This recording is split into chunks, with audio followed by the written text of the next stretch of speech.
Did you know your iPhone can now show a timer floating right at the top of your screen while you're doing something else? Or that you can finally make an app fill your entire screen sideways? In this video, I'll show you 5 hidden features in iOS 27 that Apple didn't make obvious. But once you know where to find them, my guess is you'll use them every single day. Hi, my name is Rich and I make easy to follow videos on how to use your iPad and iPhone, without going nuts. Today I'm diving back into iOS 27. iOS 27 is out only in developer beta right now, which means it's not available as a general public release just yet. You'll be able to get the full public version in September. But right now I have the developer beta version installed on my iPhone 17 and I've been testing it out for the last few weeks. So far, all the news has been about Apple Intelligence, and for sure, that's the big thing. But Apple has made a lot of what I call quality of life improvements that just make the daily use of your iPhone so much better. I've got 5 hidden gems that I'll show you in today's short video.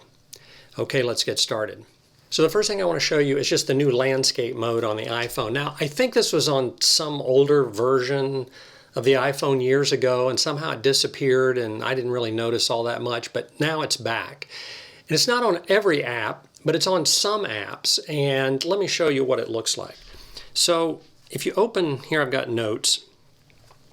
If I open Notes, this is what you're used to seeing, and if I open a note like that, this is just what it looks like, and that's how it's been for the last few years. But now if you take your phone and you tip it, you can now view it in landscape mode like this. And it's just a little bit easier to read, gets a little bit wider and that kind of stuff. And that's sort of handy. And it does it also with calendar. If you open up the calendar, here I've got it in sort of the list view, but if you take it and turn it sideways and get it in landscape mode, it goes into week view, and you can just sort of slide along and see your appointments that way. And if you want to go back to list view, you just turn it like that. That's kind of neat. Got it in the weather app too. It's hot here in Raleigh.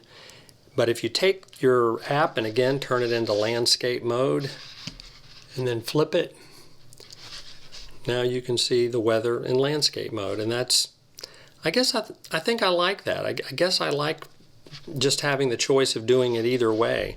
It feels like you get a little bit more screen when you do it this way. You're seeing things a little bit easier. Same thing with the fitness app. Again, if you use the fitness app and turn it, but you get the idea. There's just things that are in landscape mode. Again, this doesn't work on everything, but it does work on quite a few of the apps that I've tested it on. And that's a pretty cool little hidden feature that Apple never mentioned at their big event. Next thing I want to show you is just what's called full-size widgets. So let me show you how this works.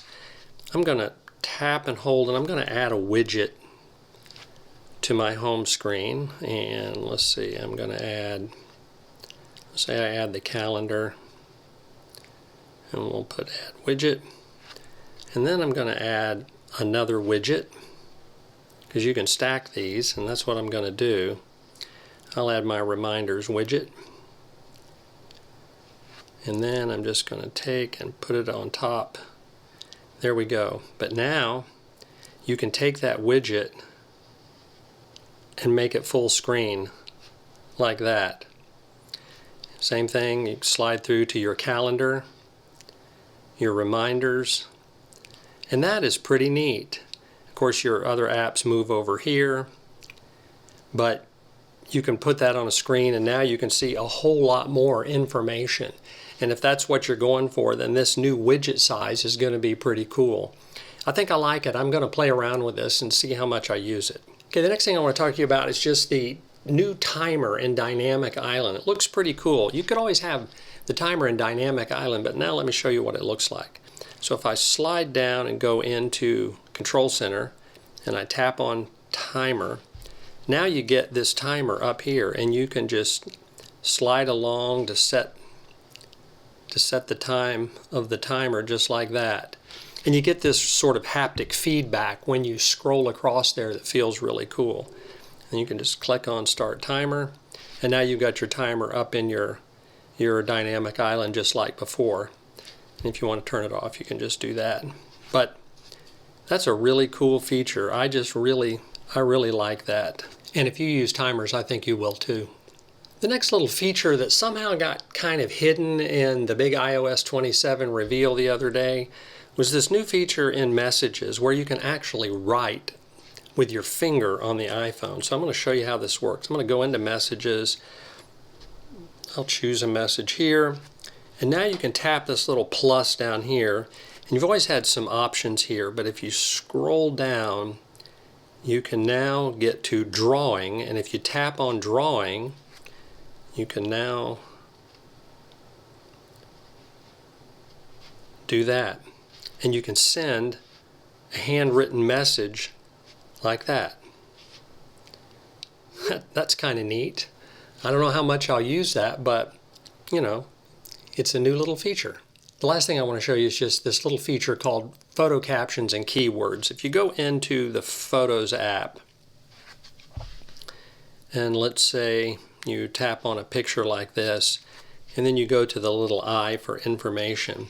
Well, in the past, you could always add a caption, and the captions are like the things you wrote on the back of the little photograph when you were a kid. You know, my mom would take a picture and it might say, you know, Daytona Beach 1971. You know, she would write something like that on there. That's what captions are for, and you can add a caption like that to a picture, and that just gives you some context for it. But one of the things you can also do is go down and add a keyword.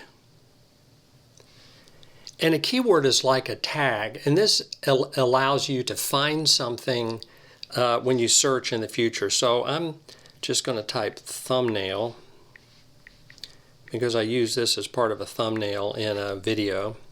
And I'm going to check the little box.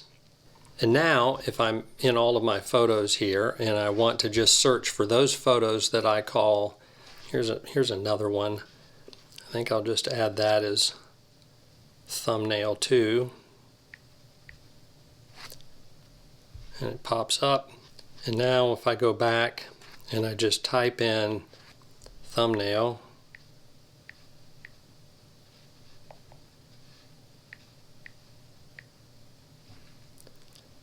it brings up those two pictures.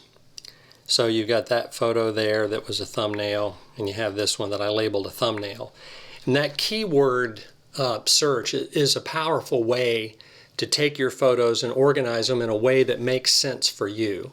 And I think that's just a cool little feature. It's kind of hidden. I mean, I didn't see anybody talking about it, but it's something I'm going to be using going forward.